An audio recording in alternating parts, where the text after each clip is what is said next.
Enquanto aqui no Brasil o reinado de Alexandre de Moraes tem se consolidado, nos Estados Unidos o cerco começou a se fechar contra ele. Acompanhe aqui comigo. Na noite de ontem, o Procurador-Geral da República, Paulo Gonet, que foi indicado por Lula a esse cargo, ofereceu denúncia ao STF justamente contra o principal adversário político de Lula, Jair Bolsonaro. A decisão não é nenhuma surpresa, assim como o resultado desse julgamento não será. O ponto-chave dessa história, na verdade, foi o momento em que isso aconteceu. Ao longo desses últimos dias, Lula vive a pior crise entre todos os seus mandatos como presidente. Pesquisas do Datafolha e do Paraná Pesquisas apontam que a aprovação da administração de Lula é a pior da história de todos os seus governos. Outra pesquisa apontou que Lula perderia as eleições para Jair Bolsonaro em 2026 em primeiro e segundo turno e perderia ainda para Michele Bolsonaro em um cenário de segundo turno. A imagem do governo nunca esteve tão ruim como está agora. A responsabilidade fiscal já se tornou uma utopia. As estatais registraram prejuízo recorde, os Correios estão se desmanchando, a inflação está alta, a taxa básica de juros está alta, os preços dos combustíveis estão altos, os preços dos alimentos estão muito altos e as únicas soluções apresentadas por Lula até agora foram a de que o cidadão deveria não comprar aquilo que está caro, consequentemente não comer, ou então a liberação de crédito para que o brasileiro possa comprar as coisas mais básicas para sobreviver.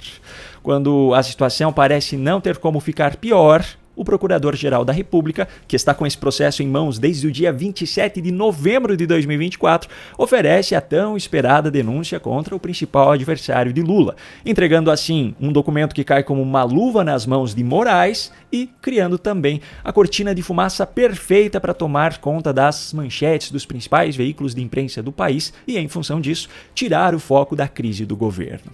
Só que esse jogo de cartas marcadas que está em andamento no Brasil, um jogo que tem Moraes como juiz, jogador e torcedor, está encontrando agora um concorrente, um jogo paralelo que foi iniciado lá nos Estados Unidos. A plataforma de vídeos Rumble e também a empresa de mídia de Donald Trump, que é o atual presidente dos Estados Unidos, entraram com uma ação conjunta em um tribunal federal norte-americano, na Flórida mais especificamente, contra o ministro Alexandre de Moraes. As acusações são de que Moraes deu ordens de censura a empresas norte-americanas, violando assim a soberania, a Constituição e as leis dos Estados Unidos. Um dos casos citados na ação é o de uma ordem recente de Moraes determinando que o Rumble feche a conta do jornalista Alan dos Santos, que mora nos Estados Unidos hoje, também que forneça os seus dados de usuário e ainda que impeça a criação de novos perfis, ou seja, um banimento total. Além de ser forçado a cumprir essa decisão, o Rumble ainda é proibido pelo ministro Alexandre de Moraes de divulgar o teor desses documentos. Alan dos Santos enfrenta acusações criminais no Brasil relacionadas à velha narrativa de disseminação de desinformação em relação ao STF e às eleições presidenciais de 2022. No ano passado, houve inclusive o pedido para que os Estados Unidos fizessem a extradição do jornalista para o Brasil, mas o governo americano, na época ainda sob a gestão de Joe Biden, negou o pedido. Afinal, esses atos não são considerados crimes nos Estados Unidos, onde Alan dos Santos reside. Na verdade, os atos em questão também não são crimes no Brasil, não existe isso na legislação brasileira, mas a legislação brasileira não importa para os ministros da Suprema Corte.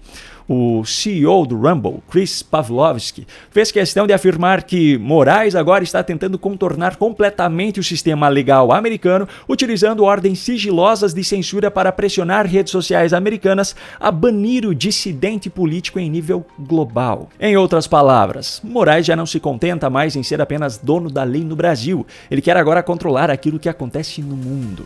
A Trump Media, empresa de Donald Trump, afirma que qualquer tentativa de restringir as operações do Rumble no Brasil afetaria os serviços de nuvem que sustentam a Truth Social, rede social pertencente à Trump Media, portanto, acabaria prejudicando a Trump Media também. Em função disso, a empresa de Donald Trump tem também base legal para contestar as decisões de Moraes.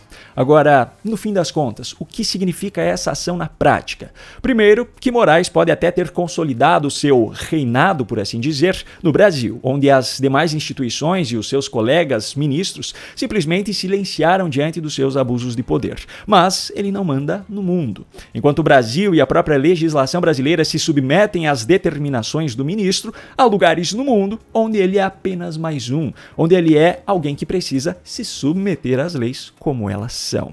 Segundo, essa narrativa de combate à desinformação e ao discurso de ódio, criada para legitimar a censura que vem sendo aplicada, pode até ter sido institucionalizada no Brasil, mas ela não é capaz de fazer com que a verdade deixe de existir. Fora do Brasil, há pessoas com grande poder de influência que estão dando atenção especial a essa situação.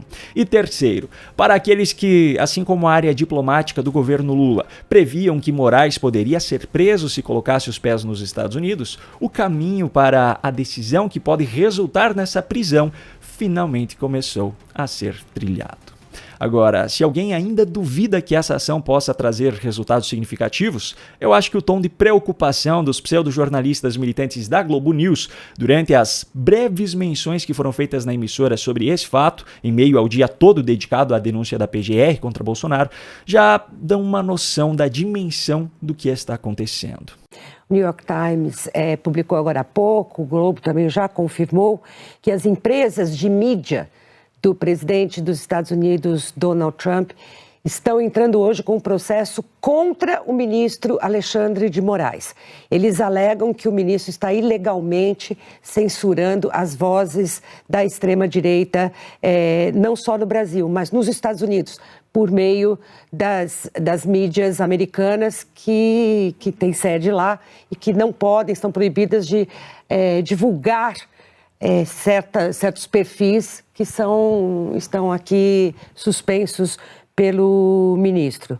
Então, dificilmente isso conseguiria prosperar ou ter repercussões aqui no Brasil, mas é um ponto que os bolsonaristas também vão, digamos, bater no peito, como quem diz, olha, temos o apoio também do ministro Donald Trump. A única coisa que eu posso dizer agora é, mais cedo ou mais tarde, seja na terra, seja no céu ou em qualquer outro lugar, cada um acaba colhendo aquilo que plantou.